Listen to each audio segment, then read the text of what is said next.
Assalamualaikum warahmatullahi wabarakatuh.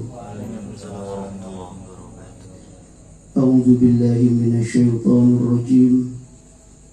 Bismillahirrahmanirrahim. Alhamdulillahi rabbil alamin. Wassalatu wassalamu ala Rasulillah sayyidina Muhammad ibni Abdillah. La haula wa la quwwata illa billah. Alhamdulillah, segala puji panjatkan kepada Allah Subhanahu wa taala sebagai rasa syukur karena kenikmatan yang telah diberikan oleh Allah, nikmat iman, nikmat Islam, takwa, nikmat kita bisa dihadirkan kembali untuk bisa istiqomah menghadiri kegiatan istighoshah dan juga pengajian rutin Kamis malam Jumat. Mudah-mudahan kita senantiasa diberikan kemudahan oleh Allah untuk menghadiri acara majelis ini. Shalawat serta salam senantiasa tercurahkan kepada junjungan kita Nabi besar Muhammad sallallahu alaihi wasallam, seorang Rasul yang senantiasa mengajak dan memerintahkan umatnya untuk selalu bertakwa kepada Allah. Makanya kita contoh Rasul dengan cara kita mengajak dan memerintahkan teman atau keluarga kita untuk bertakwa kepada Allah dengan cara menghadiri pengajian. Mudah-mudahan kita selalu tidak bosan. Paling tidak 2 atau 3 hari menjelang pengajian kita sudah woro-woro. Kita ajak teman kita biar mereka bisa mempersiapkan diri waktunya. Mungkin kalau orang sibuk biasanya harus dijadwalkan dulu. Nah, ini kita belajar mencontoh Rasul untuk mengajak ngaji. Dan kita yakini pahalanya luar biasa. Ini kita mengumpulkan pahala dengan cara mengajak teman-teman kita untuk ngaji dan zikir. Pasti pahalanya, pasti. Kalau ada kegiatan di multi level itu, ya, ekonomi itu salah satu kegiatan itu mengajak dan mengajak orang, mengajak menjadi member, menjadi anggota. Dengan iming-iming apa? Iming-iming rezeki, artinya pendapatan, dan juga bonus mobil, rumah dan sebagainya. Maka kita jangan kalah. Kenapa? Karena pahalanya mengajak ngaji ini lebih dari sekedar mobil dan rumah sebenarnya. Jauh lebih besar. Makanya saya ambil hikmah saya ini sering diajak orang untuk seminar dan sebagainya, itu nggak bosan-bosan ngajak. Apa? Iming-imingnya apa? Penghasilan. Memperbaiki penghasilan, bebas dari utang, kemudian mendapat rumah, mobil dan sebagainya. Ini saya andai kita ngajak teman kita dengan iming-iming apa ya, pahalanya surga, nikmat selamanya. Masa kita nggak mau? Masa kita nggak punya semangat? Ini loh pahalanya luar biasa. Tidak hanya mobil dan rumah, tapi lebih dari itu. Makanya ayo kita, termasuk saya mengajak diri saya sendiri, jangan bosan-bosan ngajak temannya. Nggak bisa sekarang, besok terus diajak. Mudah-mudahan kita kelak mendapat syafaat dari Rasulullah SAW. Allahumma. Kita lanjutkan ngaji kita. Jadi ngaji yang pertama, saya diberi amanah oleh Ustaz Yudi. Mudah-mudahan ngaji saya yang sedikit nanti dibimbing oleh Allah sehingga manfaat untuk kita semuanya. Kita lanjutkan surat Al-Alaq ayat 9. Terakhir kemarin ayat 8 insyaallah. Ini mata saya sudah tidak begitu jelas. Ara'aital ladzi yanha, apakah kamu tahu orang yang melarang? Cara mengamalkannya, kita menghindari sikap, ucapan, dan perbuatan yang mencegah seseorang untuk berbuat baik. Jadi ara'aital ladzi yanha, apakah kamu tahu orang yang melarang? Ini maksudnya orang yang melarang berbuat baik atau sholat dalam hal ini. Jadi yang pertama, kita menghindari sikap, ucapan, dan juga perbuatan yang mencegah seseorang untuk berbuat baik. Contoh, jadi ada orang yang perbuatan baik itu terus dilarang, marah-marah. Contohnya apa? Azan. Ada nggak di sekitar kita orang yang marah-marah kalau mendengar azan? Azan itu baik apa buruk? Baik. Tapi ada juga orang yang kalau dengar azan itu marah-marah sampai usul ke pengurus apa speakernya atau apa itu, corongnya pindah ke sana. Ada yang seperti itu. Mungkin kita nggak, jadi kayak nggak merasa, padahal ada. Jadi azan itu perbuatan baik, tapi ada juga orang yang tidak mau atau marah-marah ketika dengar azan, enak-enak turu azan kemersek, atau kadang-kadang mungkin azan ini gak enak. Nah ini kita hindari ya. Mungkin kalau azan gak enak, kadang-kadang kita ini bisa azan ini gak enak, lah itu hati-hati, dilarang terus gak usah azan. Padahal itu perbuatan baik. Memang kemampuannya seperti itu ya, suaranya ya mungkin nggak seperti Kori kayak Ustadz Umar, enak suaranya Ustadz Farid. Kalau saya kemersek azan, nggak mesti azan ya, azan aja ternyata ada yang marah-marah.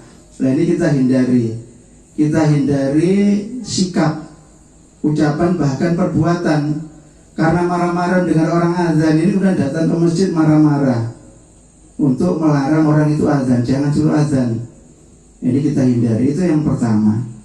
Contoh lagi, ada orang berbuat baik di masjid, bersih-bersih masjid misalkan, nyapu-nyapu. Terus ini kita kebetulan mungkin, ini mohon maaf ya Ustadz Umar, ini bagiannya yang jaga masjid, kita bagian bersih-bersih masjid. Oh, jangan Pak, saya bersihkan saja. Nah ini mungkin salah satunya jangan, mending kita kerjakan sama-sama saja. Yang jangan kita larang, karena mereka berusaha untuk berbuat baik, bukan perbuatan yang buruk. Apa membersihkan masjid, sebaiknya tidak kita larang. Ya kita kerjakan bersama-sama sebaiknya, dan lain sebagainya. Jadi itu kita hindari sikap, ucapan, dan perbuatan yang mencegah seseorang untuk berbuat baik. Abadan idza sholla, pada hamba ketika sholat. Jadi ayat yang tadi itu intinya melarang orang yang berbuat baik, diantaranya berbuat sholat, dilarang. Maka cara mengamalkannya, kita menghindari melarang orang untuk sholat. Pernah nggak kita melarang orang sholat? Mungkin tidak ya, jauh. Tapi ada nggak orang yang melarang sholat? Ada. Temannya misalkan, bal-balan, saya tak sembalang, ayo sholat dulu, aku sholat dulu, wes udahlah bal-balan bisik lah, itu kan melarang sholat juga. Orang kata sholat dulu, tidak bal-balan dan sebagainya. Terus ada lagi contoh misalkan, ini ngapunten Ustadz Umar, ini contohnya begini, mengunci masjid yang menyebabkan orang tidak bisa sholat malam, meskipun kita khawatir masjid dipakai tidur atau benda yang di dalam masjid hilang. Ini salah satu contohnya itu. Jadi kita hindari melarang orang untuk sholat. Di antaranya kelihatannya tidak melarang ya, kita kunci masjid sehingga orang tidak bisa sholat malam. Maka kita berusaha untuk menghindari. Mungkin salah satu caranya, kalau memang mungkin takmirnya banyak, rapat, semua setuju dikunci, Ustadz Umar nggak ada pendukungnya, ya mungkin diusulkan saja yang pintu utama dikunci, pagarnya dibuka, mungkin bisa sholat di teras. Dari barang nggak mungkin hilang, tidurnya juga tidur di teras. Kita berusaha mengusulkan ya. Seandainya ditolak ya sudah, minimal kita sudah berusaha. Yang ditolak ya memang mungkin pengurusnya belum pernah mendengar ayat ini, atau memang takut hilang, mungkin sering hilang, sound sistemnya hilang, kota amalnya hilang. Ini zamannya sekarang gitu masalahnya. Sekarang masjid di kantor saya juga kuncian kadang-kadang. Malam dikit sudah dikunci, takut kehilangan. Bahkan dipasang CCTV sekarang masjid. Jadi kita berusaha menghindari melarang orang untuk sholat. Di antaranya kita hindari mengunci masjid sehingga menyebabkan orang sulit untuk sholat malam di masjid. Kemudian yang kedua, termasuk juga kita hindari melarang orang zikir di masjid. Kadang ada orang zikir buantar di masjid, terus ada yang dilarangnya zikir cok banter-banter. Wong pelan Gusti Allah kedengaran kok. Nah, ini dilarang zikir, akhirnya gak usah zikir di masjid ini. Ini hati-hati kita. Insya Allah kita tidak. Karena kita insya Allah semua paham zikir dikeraskan ya boleh, dalam hati juga boleh. Yang penting zikir itu adalah kebaikan, kita hindari untuk melarang. Apalagi zikir di masjid, ya kita kalau bisa justru mengajak zikir dan sebagainya. Jadi kita hindari melarang orang untuk sholat. Insya Allah kita yang hadir ini tidak, mungkin orang lain ya. Kita lanjutkan.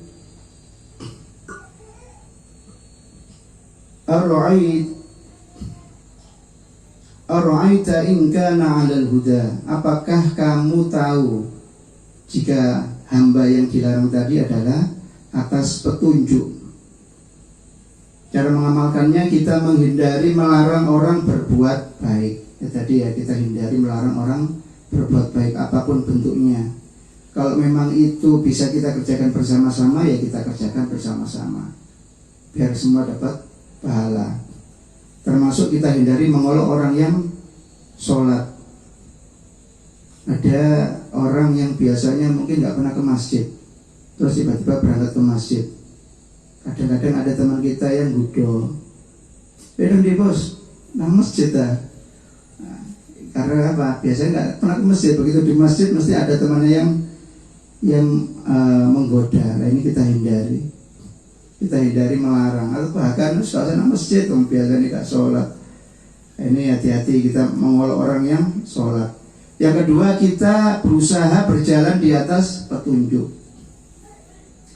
Jadi dalam kegiatan kita sehari-hari, dalam rumah tangga kita, dalam aktivitas pekerjaan kita, hendaknya kita berjalan di atas petunjuk. Dengan cara apa? Sholat. Cara apa lagi? Zakat. Nah, ini sholat ini adalah petunjuk dari Allah, perintah Allah. Maka agar kita selalu dalam petunjuk Allah, ya kita sholat. Karena sholat adalah salah satu petunjuk Allah. Kemudian zakat. Kita diperintahkan zakat karena zakat juga punya positif, dampak positif. Maka orang yang kalau menjalankan perintah zakat, maka insya Allah selalu dalam petunjuk Allah, tidak melenceng. Kemudian puasa. Orang yang puasa ini juga termasuk dalam rangka menjalankan petunjuk-petunjuk Allah, perintah Allah. Bahkan ada penelitian Jepang yang baru-baru ini itu ada mendapat penghargaan penelitian tentang puasa, bahwa puasa itu ternyata bermanfaat untuk kesehatan. Makanya orang yang puasa itu tidak malah sakit karena nggak makan, tapi malah sehat. Kenapa? Karena sel-sel tubuh yang mati itu berdasarkan keterangan penelitian beliau yang notabene menjadi terpilih penghargaan penelitian itu, ternyata sel-sel yang mati itu dengan berpuasa itu dimakan oleh sel-sel yang masih hidup, sehingga ada perbaruan sel dalam tubuhnya, sehingga terjadi semakin sehat, bukan semakin sakit. Jadi kalau puasa itu kita yakini bukan menambah kita menjadi nggak sehat, tapi menjadi lebih sehat, karena itu petunjuk Allah, salah satu petunjuk Allah. Kemudian kita berguru kepada ulama. Ini termasuk salah satu cara kita agar kita selalu berjalan di jalan Allah, atas petunjuk Allah. Makanya kita selalu berusaha untuk berguru. Jangan kita merasa puas. Kita berusaha untuk selalu berguru. Mudah-mudahan dengan cara berguru itu kita akan selalu mendapat petunjuk dari Allah. Dan yang ketiga, kita menyadari bahwa orang yang berbuat baik adalah orang yang mendapat petunjuk dari Allah.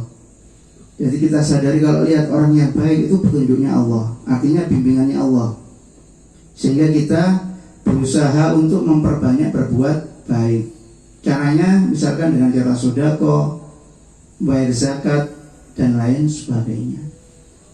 Au amara bit taqwa, atau dia menyuruh terhadap takwa atau takut kepada Allah. Cara mengamalkannya, kita berdakwah mencontoh Rasul. Nah ini kita berdakwah mencontoh Rasul, yaitu mengajak dan memerintah untuk bertakwa kepada Allah. Makanya seperti di Muqaddimah pertama tadi, saya mengajak teman-teman sekalian jamaah untuk tidak bosan-bosan mengajak saudara. Kita utamakan keluarga, pakde, bude, ponaan dan sebagainya. Gak mau kita melebar. Teman kita, tetangga kita dan lain sebagainya, kita ajak untuk bertakwa kepada Allah. Misalnya selama di dunia memperbanyak ingat Allah dan ingat akhirat. Jadi kita ajak zikir. Ini salah satunya, kita ajak untuk ingat Allah dan ingat akhirat. Kita juga ada ngajinya, yang insya Allah ngajinya ya mengingatkan kita pada surga neraka. Gak bosan-bosan ayatnya itu berulang kali mengingatkan kita untuk mengagungkan Allah, kita untuk mempersiapkan diri kita menghadapi kematian dan lain sebagainya. Jadi kita contoh Rasul berdakwah untuk mengajak dan memerintah untuk bertakwa kepada Allah, menjalankan segala perintah Allah dan menjauhi segala larangan Allah, sehingga kita akhirat dimasukkan surga yang penuh dengan kenikmatan. Nah ini, kalau tadi saya bilang kalau multi level itu diiming-iming dengan pahala, hadiah, rumah, mobil, penghasilan yang berlipat ganda, maka kita mengajak teman-teman kita iming-imingi juga. Allah memberikan gambaran surga yang penuh dengan kenikmatan selamanya. Ini kita bayangkan selamanya. Kalau dunia mobil rumah mati ya kita tinggal. Kemudian kalau nggak pas yang ahli waris ya rebutan. Kalau pas ya insya Allah untuk mengagungkan Allah. Tapi kalau nggak pas, nah makanya kita selalu ingat bahwa kita berusaha untuk mengajak sebanyak-banyaknya, sesering-seringnya untuk kebaikan, untuk bertakwa kepada Allah sebagaimana Rasul, agar kita di akhirat nanti dimasukkan surga yang penuh dengan kenikmatan. Allahumma amin. Semua mau minta surga, tidak ada orang yang tidak minta surga, gak ada orang yang minta masuk neraka, itu tidak ada. Tapi tidak semua orang bergerak untuk menuju masuk surga. Ini yang perlu diingat. Semua orang pengen masuk surga, tapi kenyataannya tidak semua orang geraknya ini menuju surga. Ada yang masih melencong. Mudah-mudahan sampai akhir hayat kita digerakkan oleh Allah menuju surganya Allah. Allahumma amin. Ara'aita in kadzdzaba wa tawalla. Apakah kamu tahu jika yang melarang mendustakan dan berpaling? Jadi cara mengamalkannya, kita hindari mendustakan dan berpaling dari kebenaran. Apa itu kebenaran? Yaitu apa yang datangnya dari Allah berupa Al-Quran. Jadi kita hindari mendustakan dan berpaling dari kebenaran, yaitu dari Al-Quran. Termasuk mendustakan yaitu melarang orang untuk sholat, dan melarang orang sholat ini termasuk mendustakan kebenaran atau mendustakan Al-Quran. Nah, termasuk mendustakan ini tadi, maka ancamannya adalah akhirat, masuk neraka yang sangat pedih. Ini diingatkan, kita renungkan. Jadi kalau kita mendustakan dan berpaling dari Al-Quran, maka ancamannya yaitu akhirat masuk neraka yang sangat pedih. Makanya agar kita tidak dicap oleh Allah mendustakan agama atau mendustakan Al-Quran, maka kita pergunakan umur kita untuk membaca Al-Quran, mengkaji Al-Quran, mengamalkan Al-Quran, sehingga kita tidak dicap termasuk mendustakan Al-Quran, karena diancam neraka. Kemudian kita agar tidak dicap mendustakan hari kiamat, maka ngaji kita ya pasti seputar mengingatkan hari kiamat.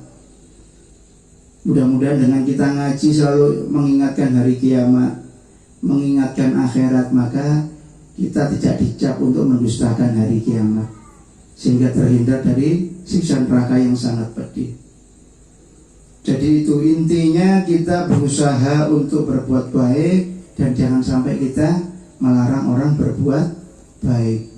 Kemudian yang kedua, kita berusaha untuk mencontoh Rasul, mengajak orang bertakwa kepada Allah, menjalankan segala perintah Allah dan menjauhi segala larangan Allah, dan tidak bosan, diajak terus. Semua awalnya mungkin juga diajak nggak mau, tapi lama-lama mau. Alhamdulillah, mudah-mudahan Allah memudahkan kita untuk mengajak dan tidak bosan-bosan mengajak, dan yang diajak diberi petunjuk oleh Allah. Allahumma amin.